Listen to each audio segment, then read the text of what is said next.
Aaron celebrates 2 birthdays, one on the day he was born and then again on the day his life was given back by an organ donor. He wants more families to have the difficult conversation about organ donation, because for every Australian who says yes, the lives of 7 others could be saved. I always had this thing of, I want to put a front on, I want to make it, I'm not that sick. Aaron Alsops lived most of his life wondering when it will end. You just had this sort of fog all the time thinking, this is where I'm heading. Polycystic kidney disease, sadly, runs in his family. Dad died waiting for a kidney. So I saw 2 uncles go through the same thing. For years, Aaron wouldn't go a day without holding on to the only thing he could. Hope. That's all there is. Now he doesn't go a day without thinking of the stranger who saved his life. It's every day I'll think of them. I don't know who him is, but he's awesome. Organ donation gives people their lives back. That is what it does. Aaron and his family, Bronwyn, Liam and Jack, call Geelong, southwest of Melbourne, home. But for 8 weeks they were on the road exploring the outback, making memories before time ran out. And that's really hard to comprehend. You've got 2 kids, got a whole life ahead of you, and we headed off and had a big trip around Western Australia. I just thought, oh well, let's just live life to the fullest. I probably wore out a few people, but you know, just kept having a crack. At 13 years old, Aaron found out he inherited PKD. So they form cysts. So the more cysts, the bigger the kidney. A condition that can only be cured with a kidney transplant. It's not something you just sort of, go have a beer with a mate or catch up with a mate and say, hey, what you doing with the other kidney?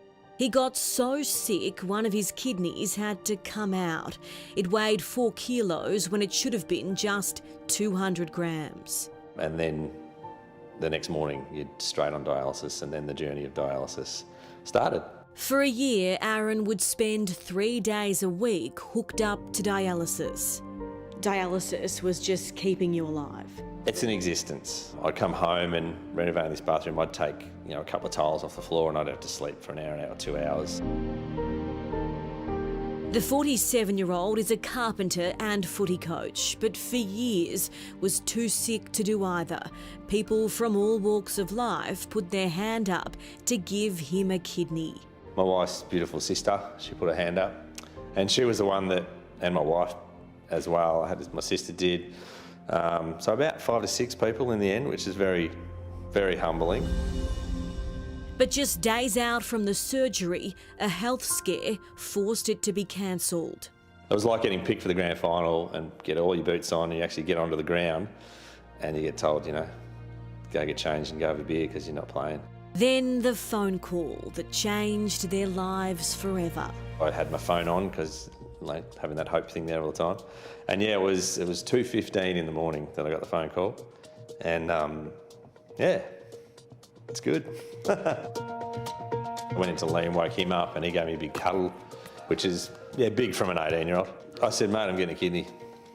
So we were crying. It was such a special moment. I think as a family, we're probably going to treasure it for the rest of our lives. As soon as I woke up, even with all the drugs I was on, I just felt clearer. I got 2 birthdays, when I got my kidney and my other one.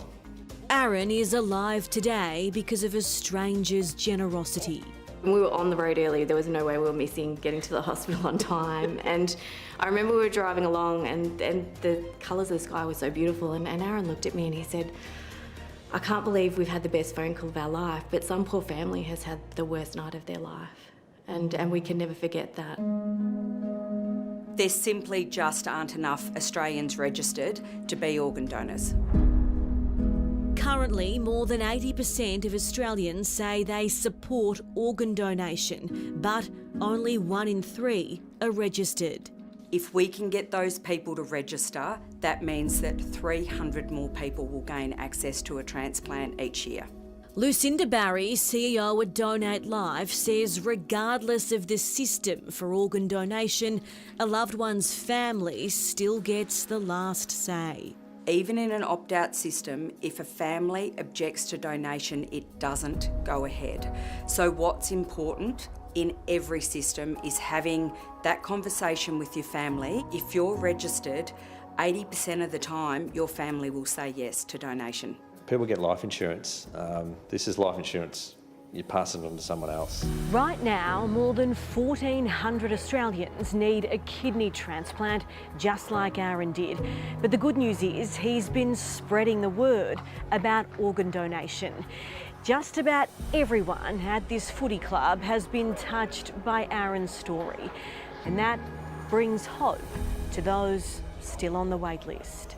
If you go on to be a donor, you have the chance to save 7 people's lives through organ donation, but many, many more through eye and tissue donation. You never met this donor, and you never will, but what do you want to say to them? Thank you. And who knows how many people this person helped. Like, you just say thank you and thank you, and you just can't find the words. He's a superhero. We always think of them and thank them for giving us, giving me my husband back, giving my kids their dad back. Such an incredible gift.